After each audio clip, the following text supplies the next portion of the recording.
Hi all, today we'll discuss about high-level system design interview questions.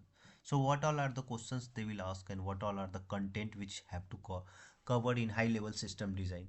So what is the introduction of high-level system design? Why we are creating system design? What all are the importance of high-level system design? And if you are going for this doing high-level system design, then some of the basic system design which we have to cover. One is a caching, other is a proxy, scalability, horizontal, vertical scale, whole load balances, database, sharding, partition, cap theorem, consistent hashing, monolithic architectures and microservice architecture. So these all are the system design basic which we have to cover here. And then next is design in questions. So what all are the design questions they can ask interviewers and all. So one is a notification system design where here we covered. Another is a design of Netflix. So we will cover this introduction. So if you are going for this create a high level or low level system design, in that cases we need have a to design this blueprint of this architectures, like how we have what all are the modules and all, how we can communicate, what all are the technology we are using. So these things we have to modify it here. So this after that we have some understanding while we are creating a system design of high level or low level. Then we have understanding the requirement, break down the systems, define the architectures, create a design document, and review and testing. So these all are the following some basic principles which we have to follow.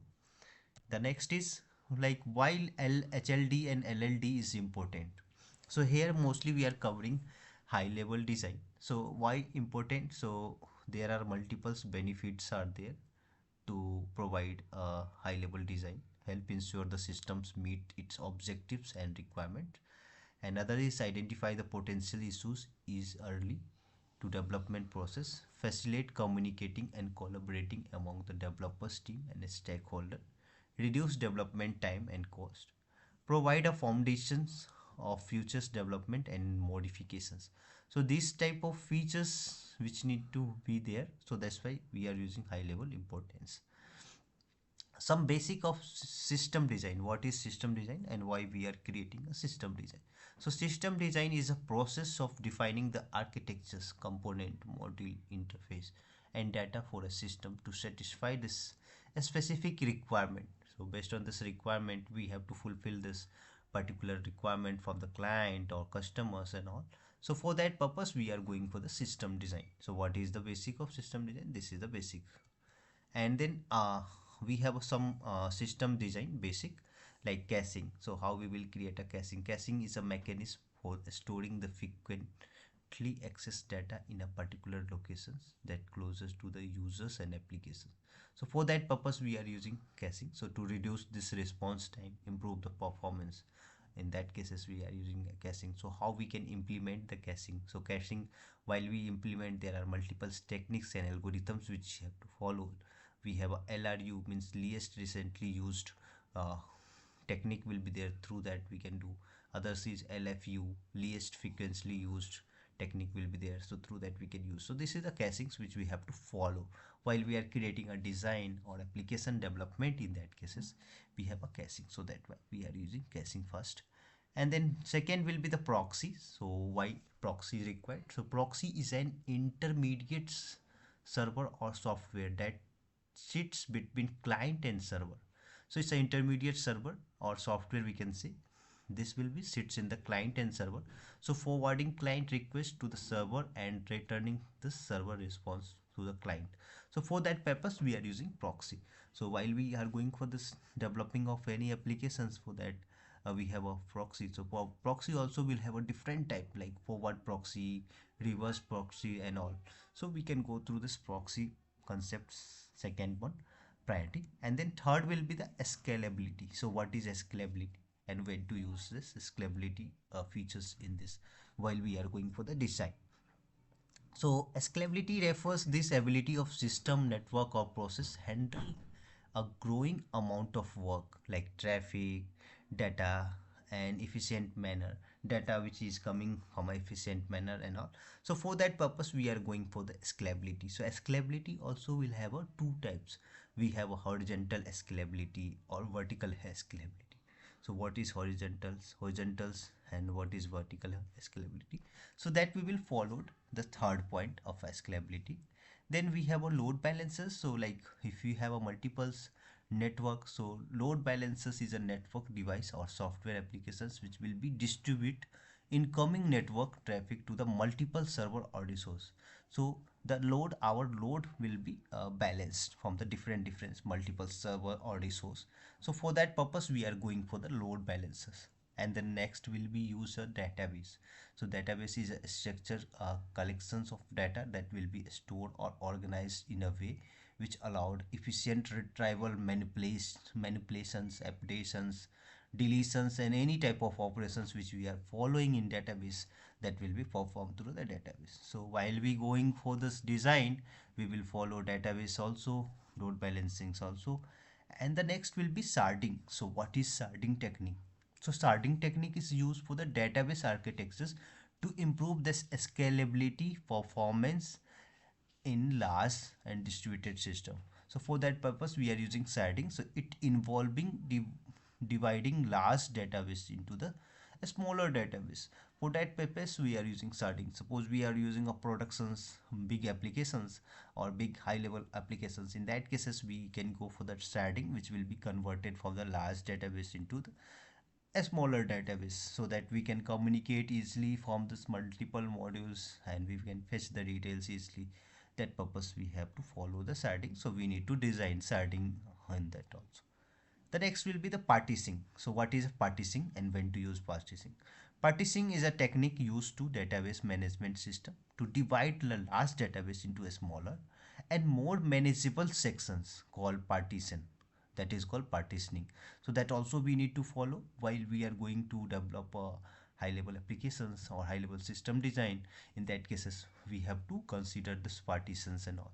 So each partitions consists of subsets of the data, that is, and stores in a separate storage device or server. So that we will follow. So we have a multiples, several partitions strategy will be there, like a range partitions, list partitioning, hash partitions, composite partitions and all. The next we have a cap theorem. So why cap theorem is required? So cap theorem is also known as a Brewer's theorem. So it's concept of distributed systems that state that is possible for the distributed system simulating guarantees of three following properties. So cap theorem mostly we have a consistency, availability, and partitions tolerance. So these things we have to follow while we are creating applications. So Cap's theorem is also we have a most important things which we have to follow. And then we have a consistent hashing. So what is a consistent hashing technique? Is used for the distributed compounding and computer network to distributed data every across multiple servers or node or any network node in a network.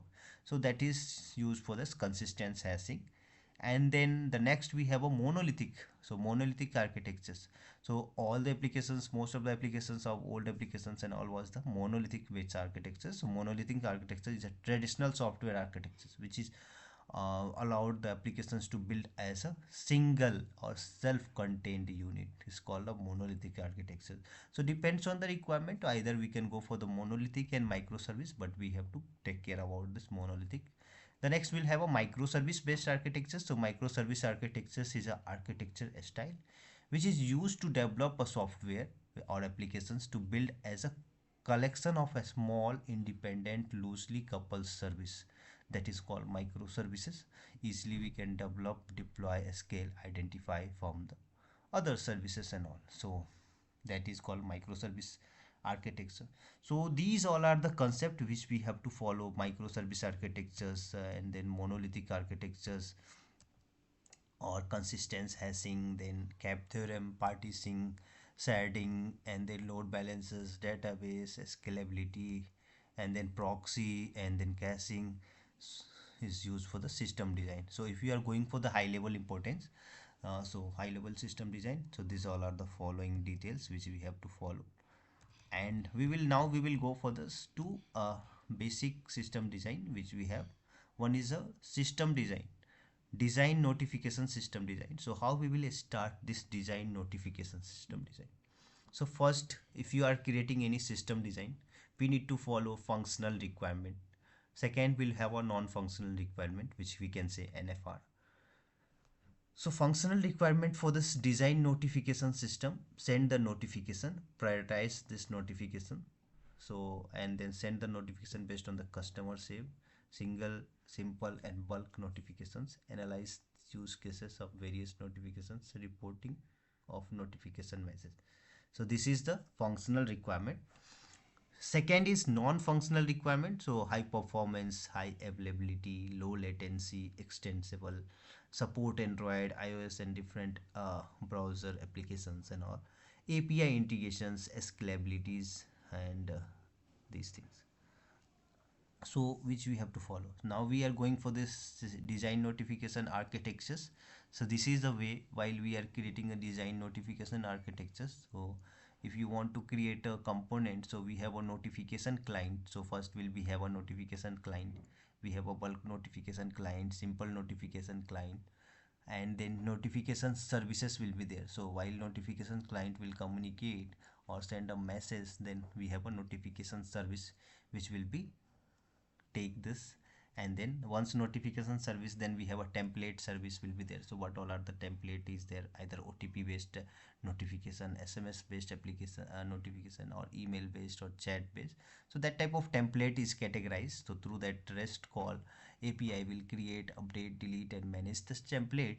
And then we have a next modules, we have a user selection service. So based on the user selections, we have the services will be called. And then we have a user profile services, and then common notification service. So that common notification service will have a scheduling the services like monthly, yearly, minute, hourly, daily, weekly, like this. So we need to customize this common notification service. Once this services will be complete, then we have validate the service. So we have some validations, validation services will be there, that will be validate. And either validate, then we have a event prioritize queue. So event hub will be created, either high level, low level or medium level event priorities. So through that we will send this notifications to the customers or to the others validations technique. So others, we have a common outbound handler. So common outbound handler, this service will consume the notification message from the event hub by polling event priorities queue and based on the priority. So that will be handled through the outbound handler. Then we have a notification database. So this notification database will be store this information. And then we have outbound, like inbound and outbound event hub will be there. So inbound will have an outbound is finally transmit this message to the various supported adapters. So through that, outbounders will be all the event based on the priority, it will go for the outbound. And then notification adapters will be there, which will call multiples OTP adapters, SMS adapters, and then email adapters, WhatsApp chat notification, Telegram chat notifications, like that. Then once adapters will be consumed through this Kafka or any messaging technique, then we have a notification vendors will be there. So this notification vendors will be integrated the services. So SMS vendors, email and app, WhatsApp vendors and all.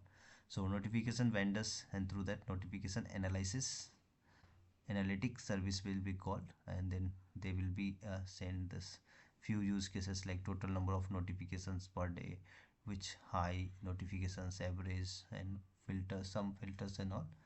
And then it will be notification trackers will be there, which will track. Then we have a Cassandra database clusters, which have create a clusters, and then will inform this informations and report generate a report and all, like this through the analytics and all.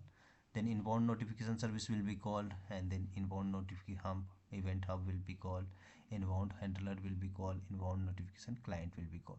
So while we create this one design notification system, so this is a way of architectures of high level design notification system we have created, and these all are the concept which we have to follow while we are creating the design notification system as a high level design or low level, depends on the requirement. So the second is a designer Netflix. So while we are creating a design Netflix as a high level system design, so we have also same thing, functional requirement and non-functional requirement. So this we have to follow, and then we created a this architectures. So after that, what all are the concept here we have in architectures that we have to discuss all the some components. So like what will be the client, and what is a Netflix CDN content delivery network, and backend database. So these things will be there. Open Connect or Netflix CDN client will be there, and backend database will be there.